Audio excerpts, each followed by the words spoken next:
प्यारे बच्चों, good morning. I hope आप सब अच्छे होंगे, मस्त होंगे, ज़बरदस्त होंगे, है ना। आज हम लोग क्या करेंगे? आज हम लोग सबसे पहले क्लास 9 का जो सिलेबस है ना, क्लास 9 का ज्योग्राफी का जो सिलेबस है, वैसे पहले उस सिलेबस पे बात कर लेते हैं कि क्लास 9 में आखिर हम लोगों को पढ़ना क्या क्या है ना। पूरे साल में हमको क्या पढ़ना है, कैसे पढ़ना है, कितना पढ़ना है, और उसके अलावा हम लोग बात कर लेंगे कि कौन से एग्ज़ाम्स में हमारे कौन कौन से टॉपिक, कौन कौन से चैप्टर, कौन कौन से यूनिट आएंगे, कितने नंबर के होंगे। इन सारी चीज़ों पे आज हम लोग बात करते हैं, ठीक है। तो चलिए शुरू करते हैं, देर नहीं करते। सबसे पहले हम लोग देख लेते हैं कि हमारा जो क्लास 9 का सिलेबस है, उस क्लास 9 के सिलेबस में ज्योग्राफी में कौन कौन से चैप्टर हम लोगों को पढ़ना है, ठीक है। तो यहाँ देखते हैं। सबसे पहले देखिए, हमने डिवीज़न कर लिया है। पहला division group A, group B, group C, group D. Group A में क्या पढ़ना है हम लोग को? बेसिकली फिजिकल ज्योग्राफी के बारे में पढ़ना है। ग्रुप बी में क्या पढ़ना है? इन्वायरमेंट ज्योग्राफी के बारे में पढ़ना है। ग्रुप सी में रीजनल ज्योग्राफी के बारे में पढ़ना है। और ग्रुप डी में satellite imagery and topographical map क्या है, इसको पढ़ना है। अब इसके अंदर भी कई सारे डिवीज़न हैं, उसको देख लेते हैं धीरे धीरे, है ना। फिजिकल ज्योग्राफी में सबसे पहले हमको जो पहला चैप्टर हमें पढ़ना है, जानना है जिसके बारे में, वो चैप्टर है कौन सा? Exogenetic process and resultant landforms. मतलब बैरूनी आमाल और उसके ज़रिए बनने वाले ज़मीनी अस्काल। मतलब ज़मीन में किस किस तरह के शक्लें बनती है। बैरूनी आमाल मतलब ज़मीन के ऊपर जो भी हरकतें होती है, जो भी एक्टिविटी होती है, जो भी मूवमेंट होता है, ठीक है ना, जो अमल होता है, फिजिकल, एक तरह से कह सकते हैं फिजिकल एक्टिविटी जो भी हो रहा होता है नेचुरली, उसके ज़रिए जो ज़मीन पे अलग अलग तरह की शक्लें बनती है ना, उन शक्लों के बारे में हम देखेंगे कि कहाँ पे मैदान बनता है तो किस तरह से बनता है, प्लेटू बनता है, सतह मुर्तफ़ा बनता है तो कैसे बनता है। उसके अलावा हम लोग देखेंगे कि पहाड़ बनते हैं तो कैसे बनते हैं। इन सारी चीज़ों के बारे में हम लोग सबसे पहले चैप्टर में पढ़ने वाले हैं। उसके अलावा इसी चैप्टर में हम लोग देखेंगे क्या? Walk of glacier.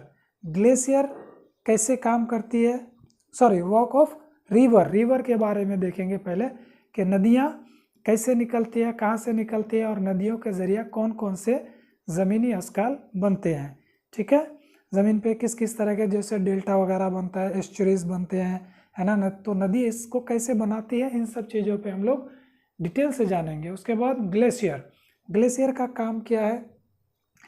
ग्लेशियर मतलब बर्फानी दरिया जिसको हम लोग कहते हैं ना, बर्फ़ों के दरिया, बर्फ़ से बनने वाली दरिया। अब बर्फ़ से बनने वाली दरिया भी है, वो दरिया कहाँ पे चलती है, किस तरह से चलती है ना। ग्लेशियर किस तरह से पिघलते हैं, पिघलने के बाद ज़मीन पे किस किस तरह की शक्लें बनाती है ग्लेशियर। जैसे मिसाल के तौर पर अगर मैं कहूँ कि ग्लेशियर क्या बनाती है, एरेटे बनाती है, सिर्क बनाती है, ठीक है। उसके बाद egg of basket of egg, इस तरह की शक्लें बनाती है, मोरैन बनाती है। तो ये कैसे बनाती है, कैसे फॉर्म करती है, इन सब के बारे में जानेंगे। फिर हम लोग देखेंगे वॉक ऑफ विंड, हवा के बारे में। जो हवा हम सांस लेते हैं, है ना, जो हवाएं हमारे एटमॉस्फेयर में मौजूद है, वो हवाएं कैसे चलती है ना, चलती है तो किस किस तरह की शक्लें बनाती है। जैसे मिसाल के तौर पर हवाएं है ना, ज़्यादातर कहाँ पे कहाँ पे शक्लें बनाती है, ज़मीनी अस्काल किस बनाती है, वो ज़्यादातर जो है ना, क्या कहेंगे हम उसको, रेगिस्तानी इलाकों में अपने अलग अलग तरह की शक्लें बनाती है। जैसे हो गया मिसाल के तौर पर हम लोग कह सकते हैं बारखान, है ना। उसके बाद हो गया मशरूम रॉक, ठीक है। उसके बाद हो गया और अलग अलग तरह की शक्लें जो हवाएं बनाती हैं, उन सब के बारे में हम लोग पहले यूनिट के पहले चैप्टर में देखेंगे। उसके अलावा क्या है? एटमॉस्फेयर, है ना। इसी फिजिकल ज्योग्राफी में हमारा एक सब टॉपिक है, क्या है? एटमॉस्फेयर। तो एटमॉस्फेयर मतलब क्या? हमारे ज़मीन के ऊपर चारों तरफ जो भी हरकतें हो रही है, जो भी अमाल हो रहे हैं, जो भी एक्टिविटी हो रहे हैं, उसके बारे में पढ़ेंगे कि एटमॉस्फेयर में हमारा क्या क्या है ना। हवाएं है, वाटर वेपर है, और क्या क्या चीज़ें हैं, उन सब चीज़ों के बारे में पढ़ेंगे। उसके बाद एटमॉस्फेयर के बारे में बेसिकली हम लोग concept of atmosphere and composition, है ना। कंसेप्ट मतलब वही कि एटमॉस्फेयर क्या है, कैसे बना, है ना। एटमॉस्फेयर में एटमॉस्फेयर का कॉम्पोजिशन मतलब क्या, कौन कौन से चीज़ें पाई जाती है, मिसाल के तौर पर कौन से गैस पाए जाते हैं, वाटर वेपर के पाए जाते हैं, तो कितने मिकदार में पाए जाते हैं, ये सब चीज़ों के बारे में देखेंगे। उसके बाद लेयर्स ऑफ एटमॉस्फेयर, एटमॉस्फेयर के कुछ लेयर्स है, जैसे ट्रोपोस्फेयर, स्ट्रेटोस्फेयर, मेसोस्फेयर, इस तरह के कई सारे लेयर्स है ना। कौन से लेयर्स में कौन सी एक्टिविटी होती है, उन सब चीज़ों के बारे में देखेंगे। उसके अलावा हम लोग देखेंगे क्या, heat, temperature and global warming. Heat क्या है, हीट मतलब गर्म, गर्म होना, है ना। हीट मतलब गर्म होना, टेम्परेचर मतलब दर्जा हरारत, ठीक है। तो ये हीट क्या है, हीट बेल्ट क्या है ना, कैसे हीट बनता है, टेम्परेचर किसको कहते हैं हम, दर्जा हरारत किसको कहते हैं, अलग अलग जगहों की दर्जा हरारत अलग अलग होती है, क्यों होती है, इन सब चीज़ों के बारे में देखेंगे। उसके बाद ग्लोबल वार्मिंग, अभी के ज़माने का सबसे अहम टॉपिक जो अलार्मिंग टॉपिक है वो है ग्लोबल वार्मिंग। ग्लोबल वार्मिंग मतलब ज़मीन का, पूरे ग्लोब का इकट्ठा गर्म होना, गर्म होने की वजह से क्या क्या चीज़ें, दिक्कतें, परेशानियां आ सकती है, उन सब चीज़ों के बारे में देखेंगे। उसके बाद हम लोग देखेंगे क्या है, प्रेशर बेल्ट एंड विंड। हमारी ज़मीन जो है ना, हमारी ज़मीन क्या है, अलग अलग प्रेशर बेल्ट में बटा हुआ है। कहीं पे हाई प्रेशर बेल्ट पाया जाएगा, है ना, कहीं पे लो प्रेशर पाया जाएगा। तो ग्लोब के कौन से हिस्से में, इस हिस्से में कौन सा प्रेशर बेल्ट है, इस हिस्से में कौन सा प्रेशर बेल्ट है, इस हिस्से में कौन सा प्रेशर बेल्ट है, तो ये सारी चीज़ें हम लोग अलग अलग जो प्रेशर बेल्ट है ना, उन प्रेशर बेल्ट के बारे में देखेंगे, जानेंगे, समझेंगे, ठीक है। उसके बाद हवाएं, हवाएं कैसे जन्म लेती है ना, हवा क्या है, हवा कैसे जन्म लेती है, हवा कैसे मोशन करती है, मूवमेंट करती है, इन सब चीज़ों के बारे में देखेंगे। उसके बाद ह्यूमिडिटी एंड पर्सिपिटेशन। ह्यूमिडिटी क्या है, ह्यूमिडिटी है रतूबत, है ना, हवा में जो रतूबत पाई जाती है, नमी पाई जाती है, उसके बारे में देखेंगे। उसके बाद पर्सिपिटेशन मतलब बारिश। बारिश अलग अलग जगहों पे बारिश की मिकदार अलग अलग होती है, अलग अलग मौसम भी होता है। तो कौन से मौसम में, कौन से इलाके में किस तरह की बारिश होती है, हमारे हिंदुस्तान में किस मौसम में बारिश होती है, कितने मिकदार में होती है, ये सारी चीज़ें हम लोग देखेंगे एटमॉस्फेयर के बारे में। उसके बाद हाइड्रोस्फीयर, इसी फिजिकल ज्योग्राफी में एक सब टॉपिक है क्या, हाइड्रोस्फीयर। हाइड्रोस्फीयर के और छोटे छोटे टॉपिक है जिसमें हम लोग देखेंगे हाइड्रोस्फीयर है क्या, है ना। उसके बाद हम देखेंगे कंसेप्ट ऑफ ओशियन करंट्स। समंदर जो है ना, हमारा जो बहरे आज़म से है ना, जैसे Atlantic ocean, Pacific ocean, Indian ocean, तो इन ओशियंस में क्या करती है, कुछ समुद्री लहरें चलती है, ठीक है ना। तो ये समुद्री लहरें कैसे चलती है, क्यों जन्म लेती है, कहाँ से कहाँ चलती है, कितने तरह के होते हैं, है ना समुद्री लहरें, कौन से गर्म होते हैं, कौन से ठंडे होते हैं, इन सब चीज़ों के बारे में हम लोग क्या करेंगे, देखेंगे इस चैप्टर में, हमारे फिजिकल ज्योग्राफी में, फिजिकल ज्योग्राफी के हाइड्रोस्फीयर वाले सब टॉपिक में। उसके बाद कॉज ऑफ ओरिजिन, है ना, ये जो करंट्स है, तो इसका ये ओरिजिन क्यों होता है, किस तरह से होता है, इसके बारे में देखेंगे। इफेक्ट, इसके असर क्या क्या पड़ते हैं हमारे ज़िंदगी में, हमारी ज़मीन पे, है ना, इसके वजह से होता क्या है, इस ओशियन करंट्स की वजह से, इन लहरों की वजह से, इन रुओं की वजह से, है ना, तो वो हम देखेंगे। उसके बाद एक बहुत ही इंटरेस्टिंग टॉपिक है टाइड का, मज़ा आएगा इस टॉपिक में जब हम पढ़ेंगे। तो टाइड मतलब ज्वार भाटा हम लोग जिसको कहते हैं ना, ज्वार भाटा कहाँ पे आता है, बेसिकली समुंदर में देखने को मिलता है। वैसे ज्वार भाटा हर जगह पे आता है, हम जब पढ़ेंगे तब समझाएंगे कि कैसे आता है। एक गिलास पानी में भी ज्वार भाटा आता है, लेकिन हम उसको देख नहीं सकते, मगर महसूस नहीं कर सकते, मगर समंदर चूँकि बहुत बड़ा पानी है उसमें, तो उसमें ज्वार भाटा का जो हम फिजिकल स्ट्रक्चर है उसको भी देख सकते हैं, है ना। जैसे ज्वार किसको कहते हैं, जैसे समुद्र के पानी का ऊपर उठना, ये ऊपर उठा, इसको क्या कहते हैं हम लोग, टाइड कहते हैं। और नीचे जो होता है, जब नीचे आ जाती है, इसको हम क्या कहते हैं, ईब कहते हैं, ईब कहते हैं। तो ये ज्वार भाटा कैसे बनता है समुद्र में, कहाँ से उठता है, किस तरह से उठता है, इसके फायदे नुकसान क्या क्या है, ये सब सारी चीज़ें हम लोग क्या करेंगे, इस टॉपिक में समझेंगे।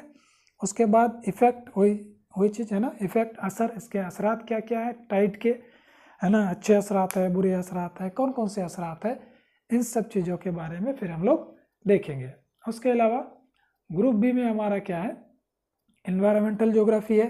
एनवायरमेंटल ज्योग्राफी में बेसिकली हम लोग क्या पढ़ेंगे, इन्वायरमेंट के बारे में पढ़ेंगे, है ना, हमारे माहौल के बारे में पढ़ेंगे। तो माहौल में क्या क्या चीज़ें आती है आपके, है तो बहुत सारी चीज़ें, लेकिन आपके चैप्टर में, आपके बुक में जो सारे चैप्टर दिए हुए हैं उन सबको पढ़ेंगे। जैसे कंसेप्ट ऑफ वेस्ट, वेस्ट मतलब होता है क्या कहेंगे, फजला, है ना, उर्दू में इसको कहते हैं फजला, फजला ऐसे ही होंगे शायद, फजला, फजला, फजला, फजला मतलब जो हम लोग, वेस्ट मतलब होता है जो, जैसे गाय गोबर देती है वो वेस्ट है, वेस्ट है ना। उसके बाद हम लोग खाना बनाते हैं, खाने में हमारे किचन में बहुत सारे वेस्ट होते हैं, सब्जियों के छिलके होते हैं, प्याज के छिलके होते हैं, हम कुछ खाते हैं वो बच जाता है, वो सारे वेस्ट हैं, है ना। तो ये वेस्ट क्या है, कंसेप्ट ऑफ वेस्ट, इसको समझेंगे। उसके बाद हम लोग क्या देखेंगे, उसके बाद हम लोग देखेंगे source of waste, waste and effects, है ना। वेस्ट के, वेस्ट मटेरियल के क्या क्या सोर्सेस है, कहाँ से हम लोग को वेस्ट मिलता है और उसके असरात क्या क्या है, पॉजिटिव असरात क्या है, नेगेटिव असरात क्या है ना, उसको मैनेज कैसे करना है, मैनेजमेंट करें, कौन से वेस्ट को हम लोग को, जैसे पॉलीथीन हुआ, हम लोग सब्जी खरीदने जाते हैं, एक पॉलीथीन में, एक कैरी बैग में हम लोग क्या करते हैं, सब्जी लेके आ जाते हैं, लेकिन वो पॉलीथीन हमारे लिए फ़ायदेमंद है या नुकसानदेह है, वो भी तो एक वेस्ट है ना।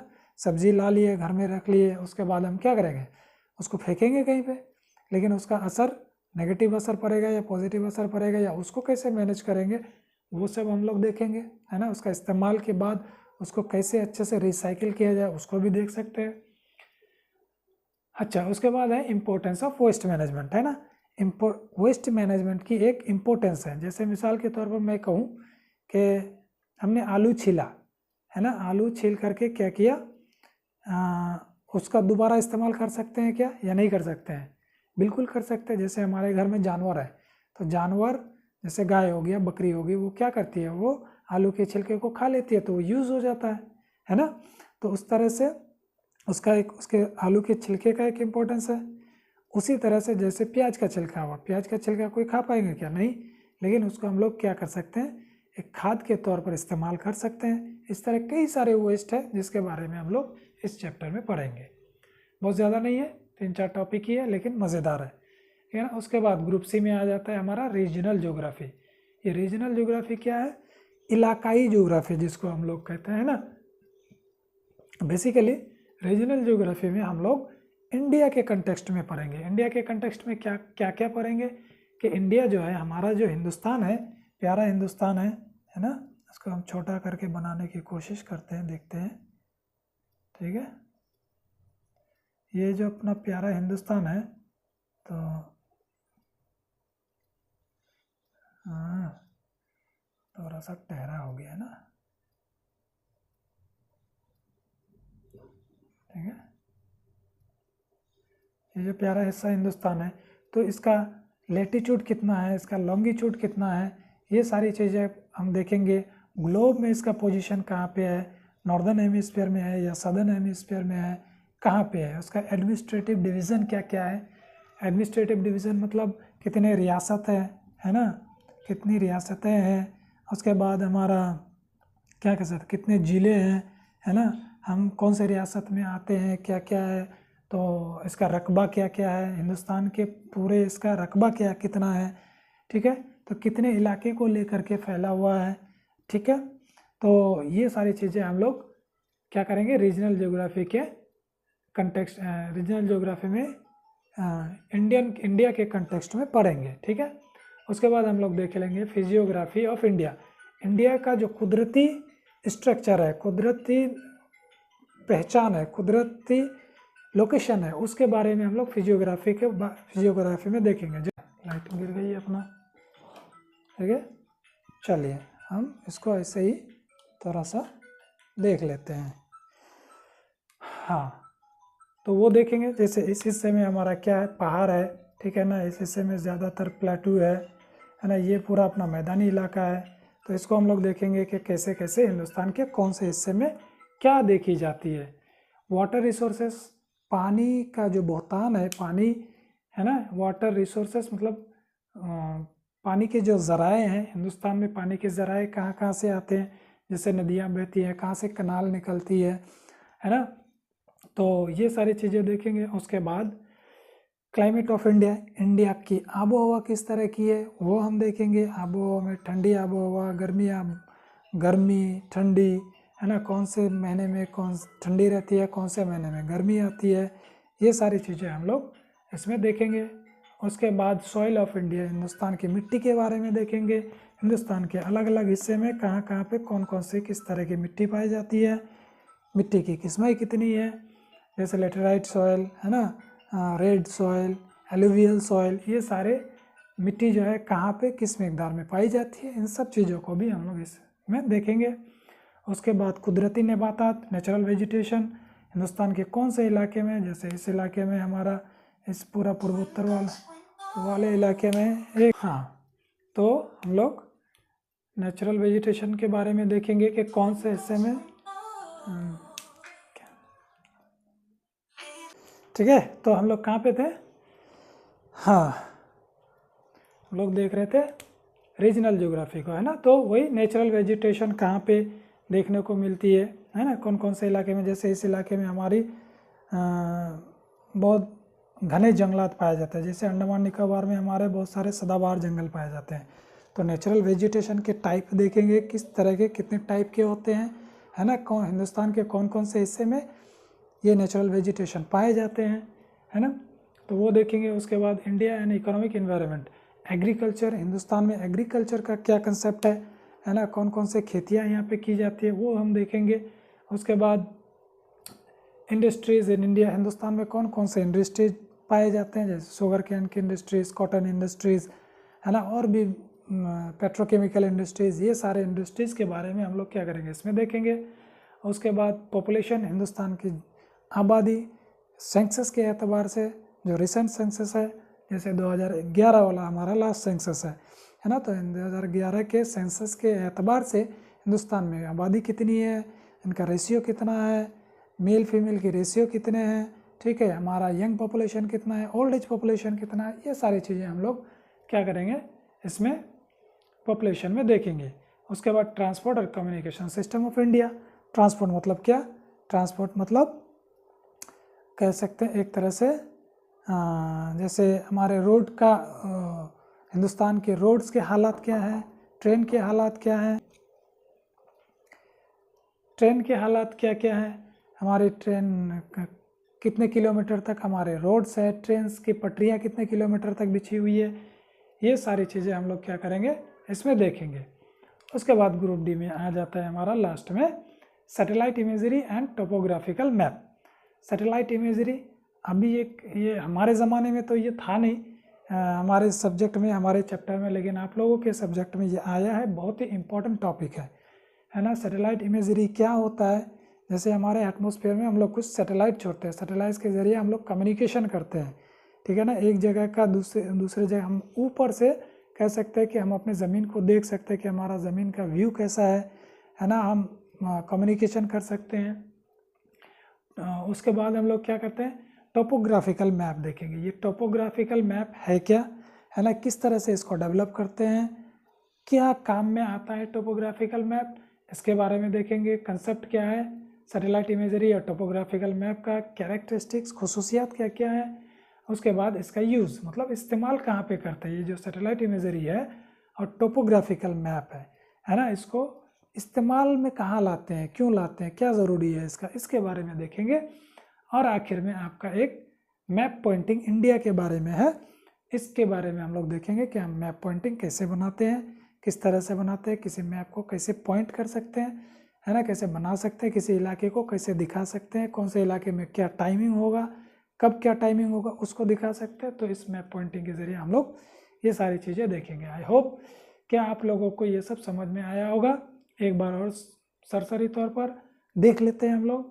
फिजिकल ज्योग्राफी में हम लोग क्या क्या पढ़ेंगे, बैरूनी अमल और उसके नतीजे में बनने वाली अर्जी यानी ज़मीनी अस्काल, ज़मीन में कौन कौन सी शक्लें बनती है। एटमॉस्फेयर के बारे में हम लोग देखेंगे, हमारा एटमॉस्फेयर का कंपोजिशन क्या है, कितने लेयर्स हैं, वो सारे देखेंगे। हाइड्रोस्फीयर किसको कहते हैं, है ना, बेसिकली पानी के बारे में, ओशन करंट्स वगैरह के बारे में देखेंगे। उसके बाद एनवायरमेंटल ज्योग्राफी में हम लोग वेस्ट मैनेजमेंट के बारे में पढ़ेंगे। रीजनल ज्योग्राफी में हम लोग इंडिया और उसके इंट्रोडक्शन के बारे में देखेंगे, इंडिया का लोकेशन क्या है, फिजियोग्राफी क्या है, वाटर रिसोर्स, क्लाइमेट वगैरह क्या क्या है, ये सारी चीज़ें देखेंगे। इकोनॉमिक इन्वायरमेंट इंडिया में किस तरह से, एग्रीकल्चर वगैरह का क्या है, पॉपुलेशन क्या है, वो सब देखेंगे।